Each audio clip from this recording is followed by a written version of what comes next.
So first question, what love should be like?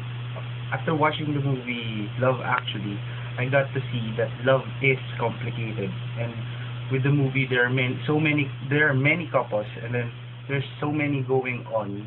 There are many issues, and then the different couples are going in all sorts of directions, and then I think that it the movie is trying to show that love is a complicated thing, and another thing that it's trying to show is that love is a learning experience, and that you'll never know what you should do or what you should think, not unless eh, until you get there.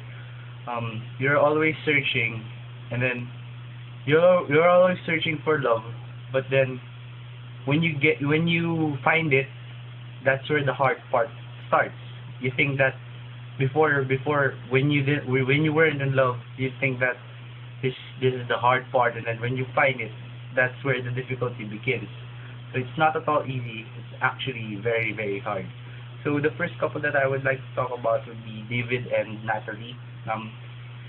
David at first let go of Natalie because he thought that Natalie was an obstacle an obstacle for his career. Sometimes it gives me the notion that sometimes you just have to go after it. You're not really sure about it. Hindi ka pwede maging sigurista, and then it's because it's a risk, and then you don't know if it's real or not. So sometimes you just have to go for it, and that you don't know what you've got when it's gone. Like what David realized when Natalie actually wrote that she was for her, she was for him. Sorry. So in David's case, it shows that you don't know really. It's a learning process, like what I said.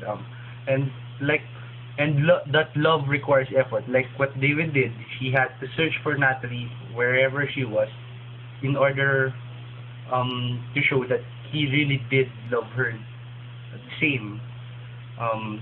For another couple that I would like to talk about would be Sarah and Carl, where Sarah had this attraction towards Carl, and she was having trouble trying to express her attraction or even say that she was in love with Carl. Even though Carl already had some indications or knowing that Sarah was in love with him, it shows that.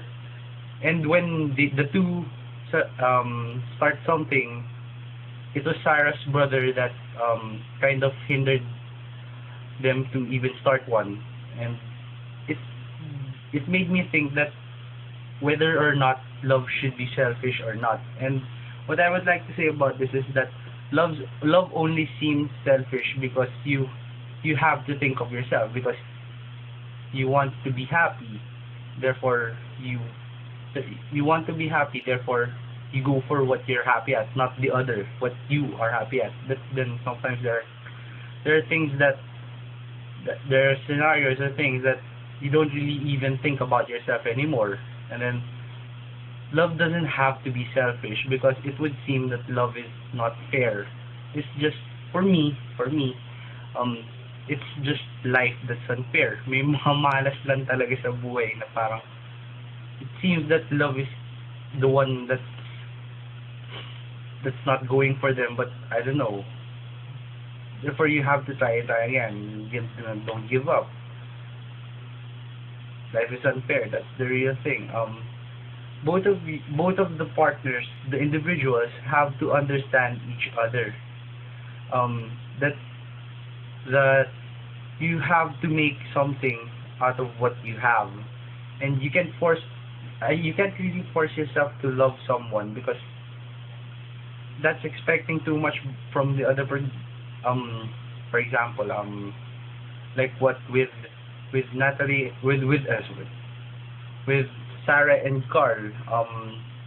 Carl wanted to have more time for Sarah, but Sarah had responsibilities with her brother, and Carl can't really force Sarah to just drop her brother. That's why I think that we have with love we have to make with what we have. You can't really force. Carl really couldn't force Sarah to just do that because he was expecting too much out of Sarah. So all in all, I would like to say that love requires effort. Love is complicated, and if you give up on the first obstacle that you meet, and then that's your choice because you can't really do much about it. You can only tolerate, I don't know, recent experience. So for the second question, the movie Closer, it depicts a romantic relationship, and I would like to say something about romantic relationships because I believe that they are mostly based on passion and physical intimacy because it's a romantic relationship, and there is commitment, but I think it focuses more on passion and intimacy. With regards to the question, is truthfulness and honesty still important even though if the truth hurts? I think that truthfulness and honesty is the foundation of a good and real and lasting relationship. You can't really close yourself to the other because that's the opposite meaning of love. Because love, when you fall in love, you open yourself to another person that whom you trust. And if you don't tell something that really bothers you, then that would be useless because the other person trusts you. You are committed, and then you do something and then you don't tell it, so it will be a almost fake relationship. Like with in the movie Dan and Alice. Dan was committed to Alice, but then he cheated on her through Anna. And Dan and Alice, wait, nagulo na ako, sobrang complicated eh. Dan and Alice were together, and then Dan committed, then Dan started another relationship with Anna. So Dan and it's wrong. And then Lara started a relationship with Larry started a relationship with Anna, and then parang nagka-gulo-gulo sila.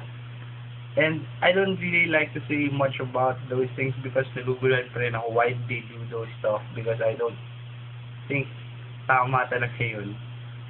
Even though you have a choice, it's still, even though I know that you have a choice, but then if it's a committed relationship, then you should know the right choice, which is not to cheat. And Dan committed infidelity with Anna, through Anna. And then when Larry started a relationship with Anna, things were still going on with Dan and Anna. So parang nasira lahat. Even though the truth hurts, and that's generally true, the truth hurts. I think honesty is still the best policy. You do have, like what I said, you do have a choice.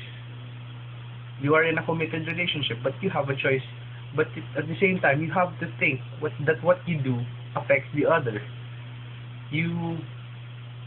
I'm not saying that you're not free, but you entered a relationship, and with a relationship, you can't think of yourself anymore. You think not only for yourself, but you think for the other as well. And you should be responsible by what you do, because some things are just not right in a relationship. So I still think that truthfulness and honesty, even if it ends a relationship, I still think that it is important in one. Even if you don't tell it, hindi mo matatakasan eh. It will be a burden to you. You will be burdened by guilt to a point that the relationship is going to be is on a downfall, and then you wouldn't see any it would seem useless to you. It will jeopardize the relationship, and the best way to deal with these things is to just tell it and make the other person realize that you are sincere and that you made your mistake, and that you won't do it again, because that is what commitment is all about. It's about trusting the other person. And if if you broke that trust, and then that was your decision, you make up to it, you are responsible for it, so you can't really do those things. Bye.